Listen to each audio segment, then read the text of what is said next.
Come on through, Cookie. I want to put my soapbox. That's basically it. Let's talk about drag and all its forms.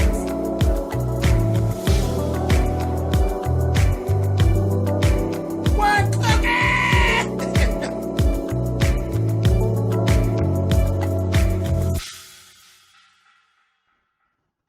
Hey guys, thanks so much for clicking on the video.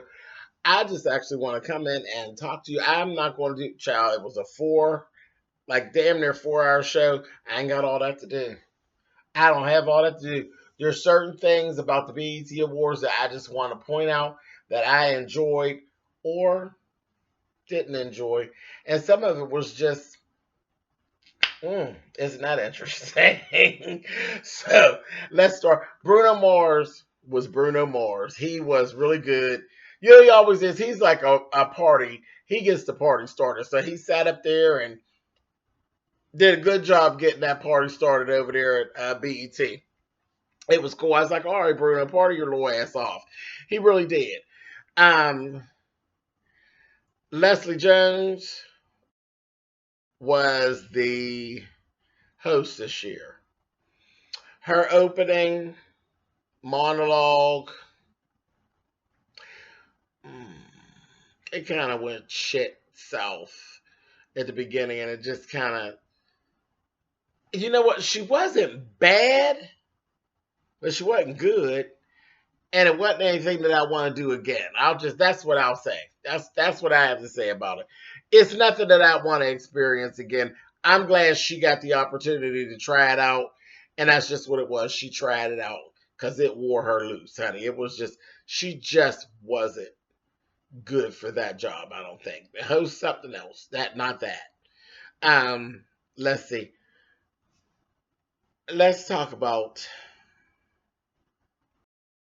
Migos. They let the kids have it, honey. Now, I'm telling you, now they were out there, baby. They had florals and paisleys and prints and gold and metallics and leather stretch boots and tight leather pants and open shirts, and hair was whipped, dipped, and twirled. And I said, okay, all right. Then they came in, they had these big puffy goose feather jackets, and they were real colorful and everything. And I said, well, come on, what's the day? June 25th. Migos. Now, I don't really know these kids, and I don't really know their music.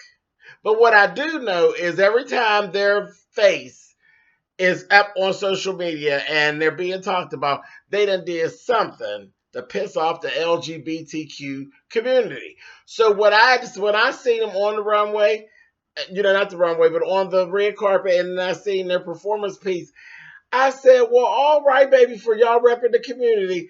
Happy Pride, Migos. Moving on. Anyway, let's go to Escape. Escape had their reunion on stage. Not bad. Not bad. Especially given the time that they've been apart and all of that, and the age difference since the last time we seen them perform. The girls, they got their voices in there. They're good to go. They're good to go. I have to say they did a better job than SWV be doing. But anyway, their outfits were done by Angel Brinks. I don't know about all that. Angel styling for everybody. Everybody else, all of them were able to pull it off, except for the one sister. The one sister with that silver joint. No ma'am. No ma'am. Too much, and you were too much. She had way too much ass and hips for that jumpsuit. She might have did better for, no, she would have did better with it, period. She needed to leave that alone. It needed to be black. Her ass was too goddamn big for that. That didn't look good to me. It was accentuating all of the, like, the hips and all that. It had like the dangling. That was a mess. I didn't care for that. Not at all. And then Candy had worn Lisa Nicole Cloud And I just looked because it just looked just like Lisa Nicole Cloud. I was like, Candy, why? Why? Now I have to say you pulled it off better than Lisa Nicole Cloud because you got new boobs and stuff. But it just looked like Lisa. Lisa Nicole's style just looked like her. Everything always got the sides cut out, the titties cut out. Fashion. Mary J. Blige was another one that came through, and I was like, okay, Mary. Mary was giving you high drag. It was high drag, very much high drag. Even she down to the clear statuesque platformed heels, but she looked good though. She really did. She looked good. Her performance, I don't know.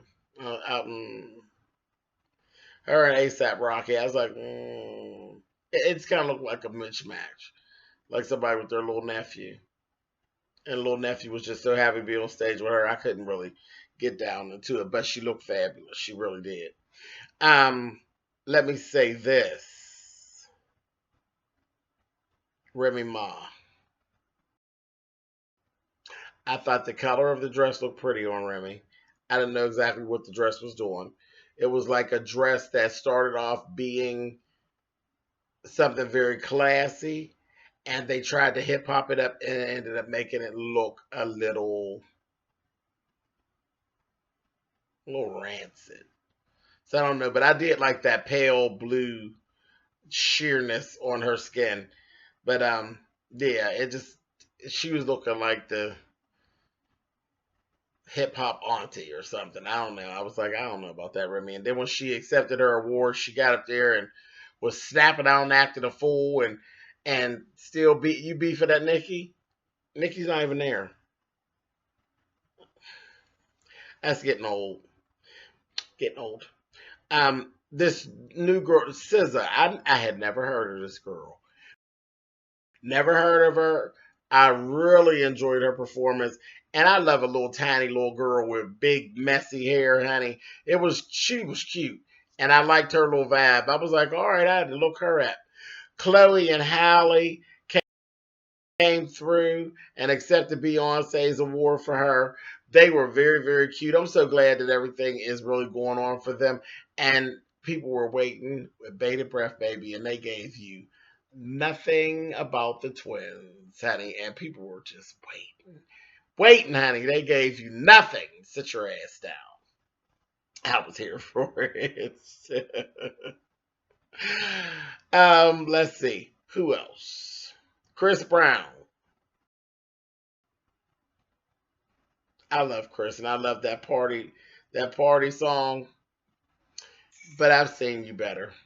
I've seen you better. Something's going on. There was technical difficulties all night as far as sound, and some people's backing tracks was really really loud, and they were like trying to scream over it, and it wasn't working out. Yeah, it was just okay. I couldn't. Yeah. Let's see. Tamar Braxton.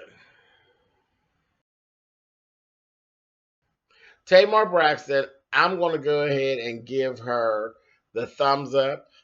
She gave us drag performance, honey, drag performance that it just gave girl Shantae, you stay, honey.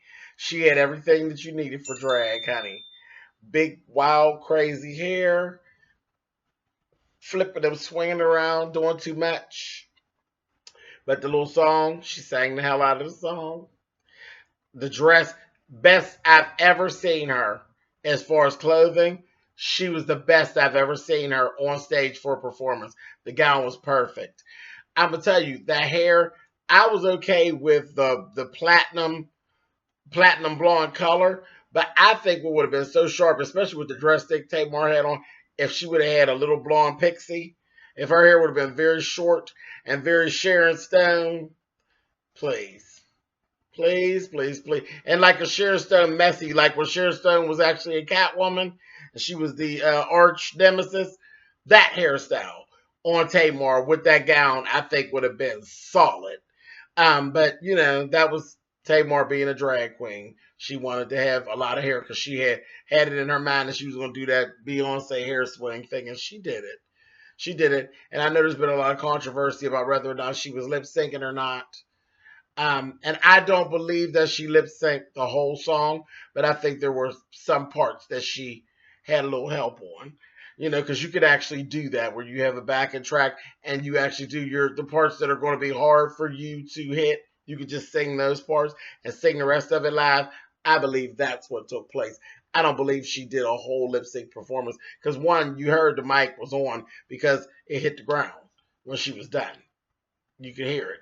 But I do believe the part of the hair swinging part, that was lip synced. Yeah. But no matter, we know she can sing the damn song and you can pull it up 50 different places on YouTube and she can sing it, so what's the fucking big deal? Is what it is. That bitch gave you Shantae You Stay though. She gave a fabulous lip sync for your life. Performance. Performance. The highlight of the night though for me was New Edition. It was a fabulous, fabulous got doggone